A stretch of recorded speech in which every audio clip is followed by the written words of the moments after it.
Thank you very much. I'd like to welcome our panel onto the stage. Have you been given microphones? I now think this may be a problem. Here's one for you. Yeah? Great.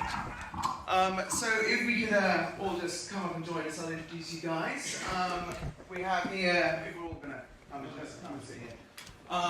We have Professor Donald Rayfield, who is the Professor of Russian and Georgian at Queen Mary University.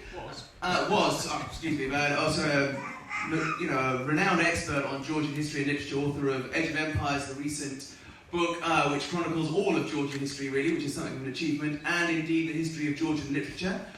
We have Lynn Coffin, who produced that new translation of Rustaveli.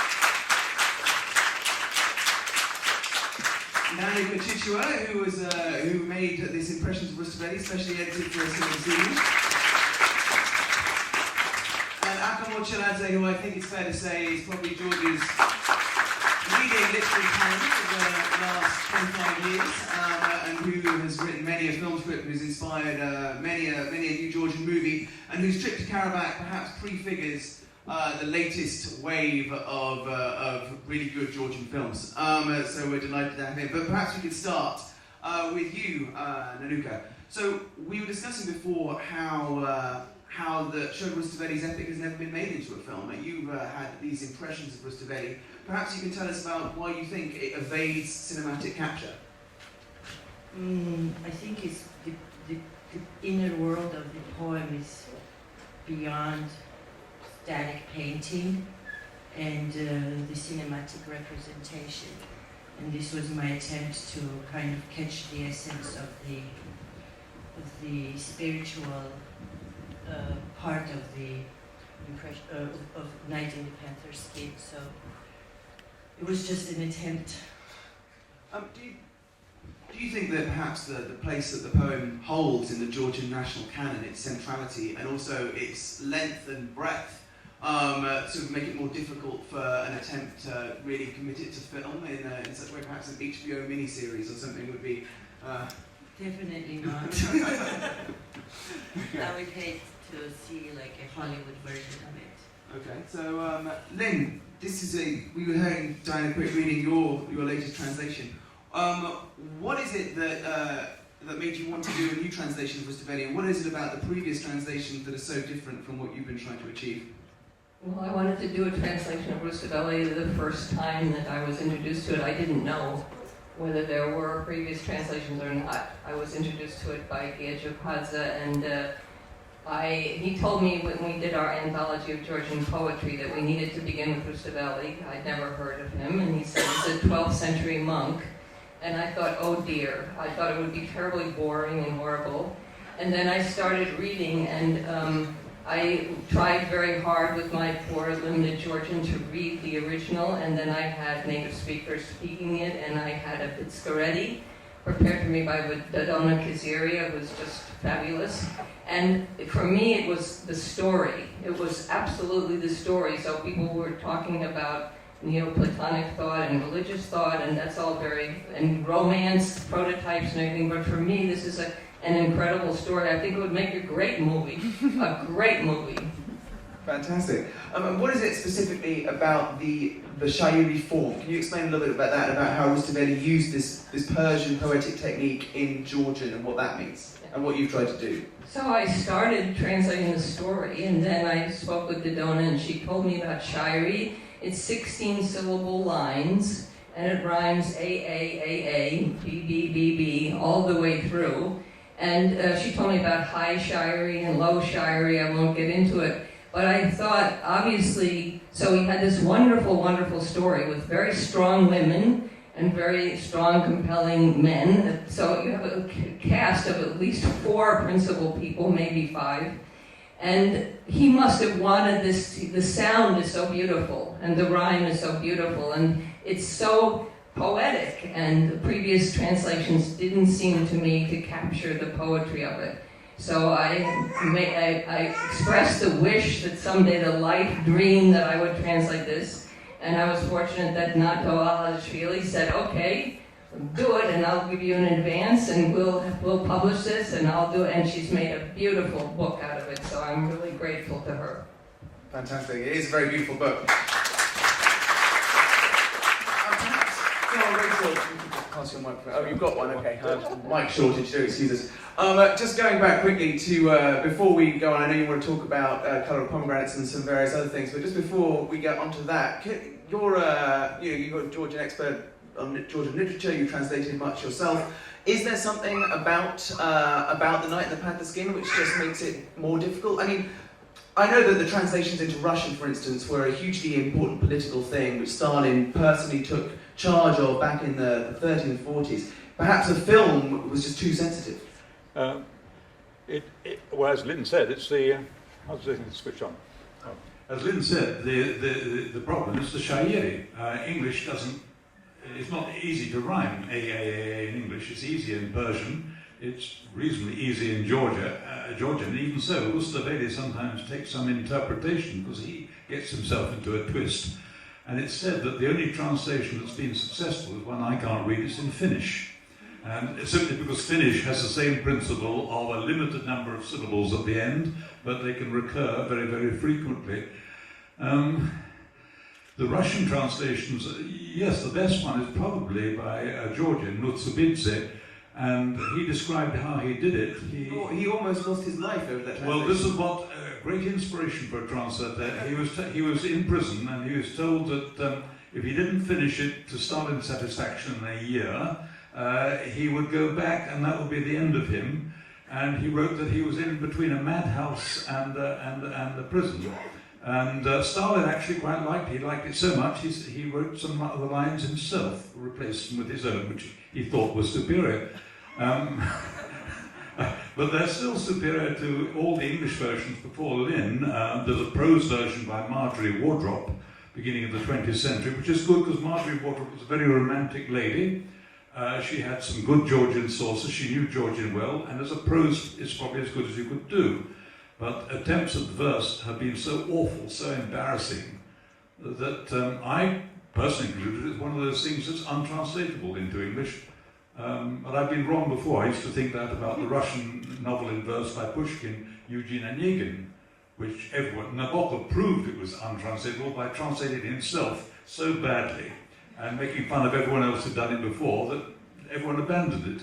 And then a couple of years ago, a man finished his life's work. Stanley Mitchell produced it, it's available in Penguin. Stanley Mitchell then died of the sheer effort, but it worked beautifully.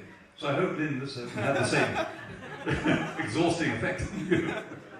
Much more poetry for Lynn to translate from Georgian to English. There's not nearly enough out there in translation. And just briefly, if you would, what shall I say? Night in the Panther Skin, your next project perhaps for a screenplay? No. Well, why not? Why is it so difficult to capture on film? You know, I'm not great in script writing, even adopting my own things. It's a different craft, it's a different art. It has touches of pleasure, but it's uncomparable with writing a novel. For me, it's like that. It's just a job. The guys are doing the project. You're involved. It's a well-paid job. You're somehow creative man, and from the very, very, very first word of the script, adaptation, you understand that it's not yours, because many people around are involved there. It's not negative, it's okay with that, but it's different. It's not only yours. So. Would you like to say something? Go ahead. Kristosana is not for. By the way, we have a short film of the 30s, one of the last chapters of the. Kajeti. It's how they are attacking the castle and the castle of the demons. Demons, But then they stopped it. Then Japanese guys wanted to make animations. I remember in communist times. That was that. So I don't think that it's such a great idea. I would like to lay down a challenge. I also, in addition to poetry, I write screenplays. And if there's a filmmaker out there who is willing to attempt this, I'm very willing to devote a year, 2 years to working with him in writing the screenplay. So please. You heard it here first, ladies and gentlemen. Okay. So let's open it up to questions. If anyone's got a question, there should be someone with a microphone. Yeah, there you go. Coming around. So if anyone's got any questions, you want to direct them to who you want to talk to. I'm sure you must have some.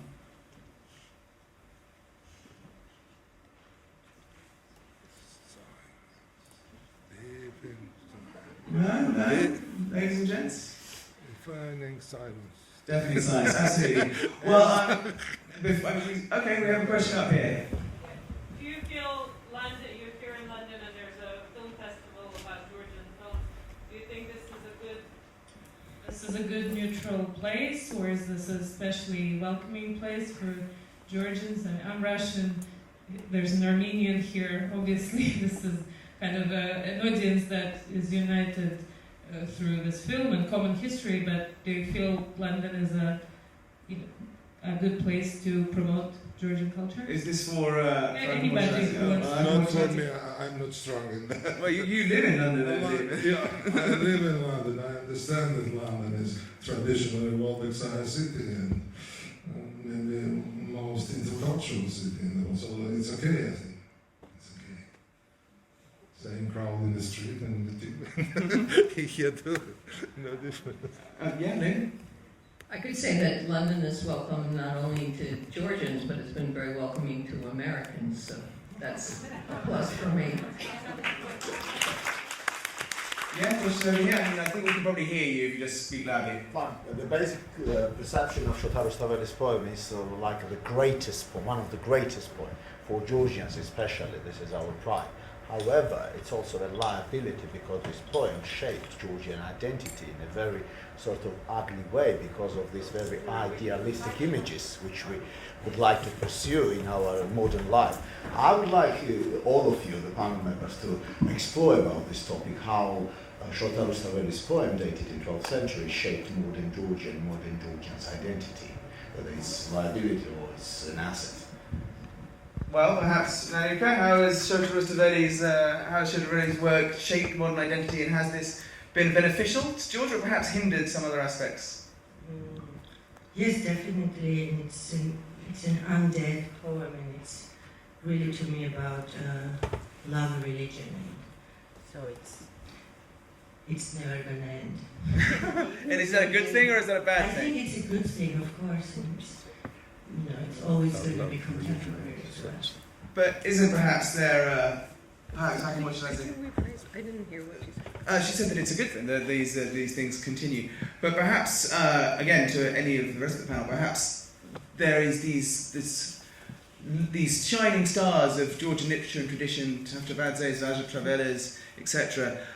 Do they maybe in some ways prevent certain new things from happening in Georgian cinema and Georgian culture more broadly? Do you think the weight of history can sometimes be too much for innovation? I'm not that clever, quite frankly. What I know is just that this old culture, for example, the same about Pakistan, they have friends, you are Georgian, you have Georgian friends. What they know about friendship between men and men, and it's just a copy of what goes on in the poem. That's a tradition. That's the things which really, for the centuries, we have two books, generally, and in many numerous Georgian memories of when, for example, a nobleman has two books at his bedside, New Testament and the Panther's Skin, one a secular Bible, as sometimes they call it Georgia, a book about knighthood and about prevention. I don't know. Literature never prevents anything. It may help. I think all nations have this problem. We all have romantic literature which we cannot possibly live up to. There's Schiller's Don Carlos for the Germans. There's the Fairy Queen for the English. On the other hand, if you look at the Rustaveli, after all, if you get fed up with the high-mindedness, the need to conquer and sacrifice for love, you can always go to Gulan Sharu and have fun with Patman. There is a little bit of light relief. But of the things Georgian in it that I've noticed, I think Akko's right, it's this male solidarity. Rustaveli is different from other romantic poems in that your mates are more important than the love of your life at some point. The origin of Dzmakasi is Yeah, I think, so one thing that struck me about Rustaveli is that not only has this strong bond between men, but it has incredibly strong women who make their wills. I think of Nestan telling Tariel, she's not even going to talk to him because he doesn't do anything about her being affianced to the politically correct bridegroom. And so he says, well, what do you want me to do? And she says, well, go and kill the bridegroom.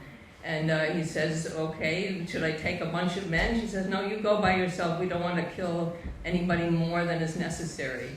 And that launches the whole plot. And Patman Patman and Tinatin, they're very strong women. And one thing that struck me about Rustaveli is because virtually nothing is known about him, people always begin articles, we know very little about Rustaveli, and then they proceed to tell you about Rustaveli, that he's Neoplatonic or he's religious or whatever, but really we don't know about him. So that's kind of more freeing than having someone like Schiller, where we do know something about him. So I like the fact that it's a mystery, and everything is the text. And for me, the text is this wonderful story. Great. Are there any more questions? Oh, one more. Okay, Natia. One question for Nanuka. We are the same generation, and I remember how painful it was to read Rustaveli at school and to kind of try to learn it by heart. And it was a really, really painful process. How did you move away from that? And can you describe, please, what was it like for you to rediscover Rustaveli after your Soviet school experience? I moved away from Georgia when I was 15 and immigrated to the United States, and I decided to reread it, and this became my thesis film while I was at CalArts, and it was interesting because the stuff that we were learning in school kept popping up to me just like when you memorize something and you don't get really what it is about. So I kept going back to the same parts, same aphorisms, and I think the aphorisms that I used are the ones that we learned in school. So I kind of am still stuck to that. And to me it's really a love story between Rustaveli and Tamara. Great, okay. Well, unless there are any more questions, I think all we need is... Sorry, Lynn, please. That the book is for sale. Oh yes, of course, the book is for sale in the foyer, and it really is a beautiful book. I recommend it. So let's thank our panel: Donald Rayfield, Lynn Coffin, Nanuka Chichua, and Henry Miller. Thanks very much. I hope you're staying for the next movie. Thank you.